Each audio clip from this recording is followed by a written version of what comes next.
Podcasts on UNC-TV.org are made possible through the financial contributions of viewers like you, who invite you to join them in supporting UNC-TV. Wrightsville Beach has long been a popular summer vacation spot just a few miles from Wilmington. While most folks go to enjoy the beaches or to go boating or fishing, most visitors know little of the rich history of the area, and winter is a great time to do just that. Producer Derek Long stopped by the Wrightsville Beach Museum of History to see what he could learn.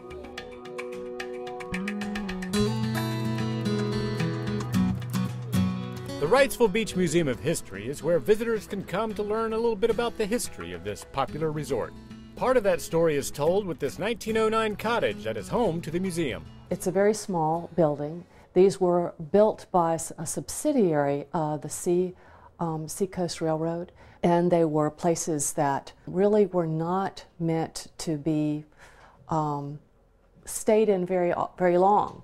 You were here to play on the beach and to be outside on the large porch. Even this small cottage has a huge porch, but you weren't here to spend days inside. The cottages really are very rudimentary. The rooms are small, the building itself is small, the kitchen is small. Many people had these small cottages that were right on the beach. Until the mid-1930s, the trolley was the lifeline to Wrightsville Beach. We do have a part of a trolley that is on the porch. It is about a quarter of what the original trolley would have been. It is our understanding that it is the last trolley that we know of that was used here on the beach. We have trolley tracks out front that were moved here so that you can get a feel for the way it was originally landscaped, and that the building was right at the foot of the trolley tracks. The trolley tracks were on one side of the house and the sound was on the other side. Not all the structures on Wrightsville Beach were small. As a circa 1910 model of the beach shows, there were large resorts on the island, like the Seashore and Oceanic hotels. Big, huge hotels that had 150, 200 rooms in them. The model also includes one of Wrightsville Beach's most famous structures, the Lumina Pavilion. It was an entertainment pavilion. It had a dance floor. Underneath it had the bathhouse where you could change clothes. Early on, you could actually rent a bathing suit from there. Upstairs was where you had eating pavilions and a huge porch. Outside, up through the 1930s, you had a movie screen that was in the surf. There was a bowling alley at one point. There was putt-putt golf.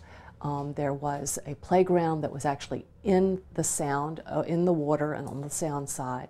So it was a big entertainment place. Hurricanes have long played an important part in the history of Wrightsville Beach. As bad as Bertha and Fran were, Hazel really packed an even fuller wallop.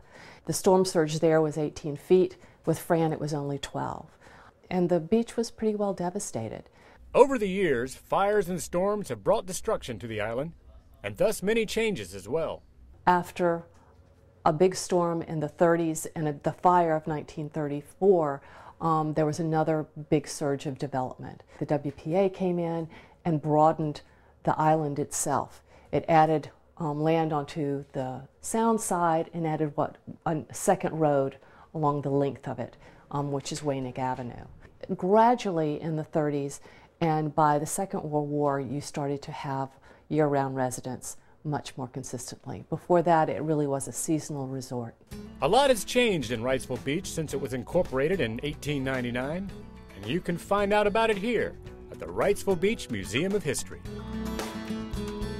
The Wrightsville Beach Museum of History is located at 303 West Salisbury Street, and admission is free. For more information, give them a call at 910-256-2569 or visit them online at wbmuseum.com.